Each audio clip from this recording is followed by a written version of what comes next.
Hello, it's Susan Duclos with All News Pipeline. It's April 3rd, 2017, and what you're looking at is a bombshell report. It was put out 17 hours ago by Mike Cernovich from this is Medium, but he also runs the website Danger and Play. Susan Rice is the one that requested the unmasking of the incoming Trump administration officials. Now, he blew this wide open last night. Now, also, he tweeted something last night. Now, this is something that everybody's been waiting for to find out who authorized the unmasking of the American citizens, which is supposed to be protected information. And we find out that it's Susan Rice, but we do so by an independent media journalist. But here's the kicker. Let's go take a look at what he also tweeted last night. As you can see, it's April 2nd that he tweeted this, 4:04 p.m. I believe that's Pacific time. So we're talking about, I think, 6, 7 o'clock Eastern time. We know it's you, Ambassador Rice. Now here's the bigger bombshell. Bloomberg and New York Times both sat on the story to protect Obama. He says, have a nice time before Congress. And sure enough, let's take a look at Bloomberg just this morning, 13, 14 hours after Cernovich scooped them. Sure enough, and it even dates it, April 3rd, 2017, 10:13 Eastern Time. Top Obama advisor sought names of Trump associates in intel, and they name Susan Rice. So Cernovich not only scooped them, but he also let it be known that they were sitting on this report, which the fact that they reported it, just rushed and reported it the next morning, kind of gives some credence to Cernovich's assertion. But let's take a look at the bottom of Cernovich's original piece, and we're going to see exactly who at the New York Times knew about this. Okay, at the bottom of his piece, in fact, I believe it's his very last sentence. There you go.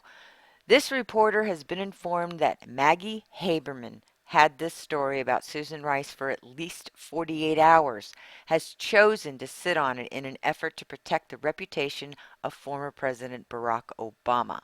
Now, we have some information here on good old Maggie. Let's take a look at what we know about her from previous reports, which many people might not have seen because the MSM downplayed much of the WikiLeaks Podesta emails. This was an email that WikiLeaks published, and the date of the email was 4/7/2015. This was right before Hillary Clinton launched her campaign.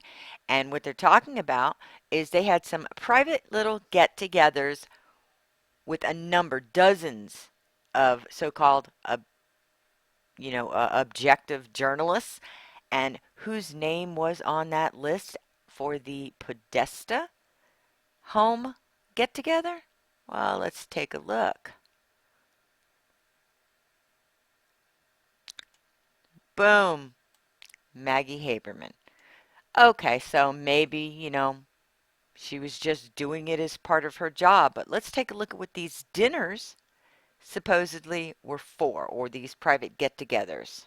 This was the Breitbart report at the time that showed the full RSVP list for the Benson's gatherings shown in an attachment on a separate email. Now, the goals for these get-togethers were to give reporters their first thoughts from Team HRC in advance of the announcement, setting expectations for the announcement and launch period, but here you go, framing the HRC message and framing the race. So these reporters were all there so that they could basically get their marching orders. And okay, so fine. Team Clinton was giving them marching orders. Would they be following them? Well, let's take a look at something else in the Podesta emails specifically about Ms. Haberman. This is another WikiLeaks email, and it was from the Hillary campaign. before she launched, and it said, "We have a very good relationship with Maggie Haberman of Politico." She did work for Politico before she moved over to New York Times in 2015. So it says, "We have had her tee up stories for us before and have never been disappointed. While we should have a larger conversation in the near future about a broader strategy for re-engaging the beat press that covers HRC, for this we think we can achieve our objective and do the most shaping by going to Maggie." This woman has set herself up as a lackey for the DNC, for the Hillary Clinton campaign, and they knew it. They used her for that specific purpose. Now, these emails were released back when the campaign was still going, and New York Times still has her on payroll, knowing that she does this. That's one huge thing. Now let's cover a couple other things real quick while we're here. Specifically, something else about Haberman. This is the article I wrote this morning that I'll be linking in the details. It has all the links to Cernovich, the WikiLeaks, the Bloomberg story, also these videos in here. Haberman was on CNN just last night, right before Cernovich busted her for sitting on a story. And what did she say? She was accusing Trump of using distraction techniques, saying Trump is punching at ghosts and hitting himself in the face, when he highlights that his team was not only surveilled, but that their names were unmasked and illegally disseminated for political purposes. And she also had the audacity to claim the only thing we do know is that there was a hacking and that 17 different divisions of the intelligence community say this was done by Russia to help elevate Trump's campaign. Well, it seems Ms. Haberman knew something else, something that could actually prove criminal activity. We've already know James Clapper and everybody else said there is no hard evidence, there is no true evidence of Trump's campaign colluding with Russia. But she did have evidence of who did the unmasking, which there are congressional investigations into, and she sat on this story.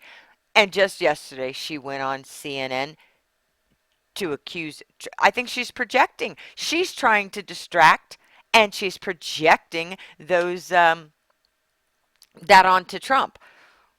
This woman should not have a job as a reporter. That's for sure. And real quick, back up to another video you'll find in this article, which I'll have linked, is Susan Rice previously, before her name was just exposed, after Nunes came out and said he had seen intelligence. She was asked about it, and she said, and this was PBS NewsHour that the video came from, "I know nothing about this." I was surprised to see reports from Chairman Nunes on that account today. Yeah, the only thing she was surprised is that the noose is tightening around her neck and her name was uncovered. So we know now who did the unmasking, which should help them figure out exactly who leaked the information, but she's the one who did the unmasking. But more importantly, we know that the MSM is still lying. They're sitting on information, and kudos to Cernovich for coming out, blowing this wide open, and forcing the MSM to finally report the truth to their readers. Thank you. Have a good day. And remember, click on the link in the details so that you can follow all these links. I've linked to everything in here showing all of the things that I've just discussed.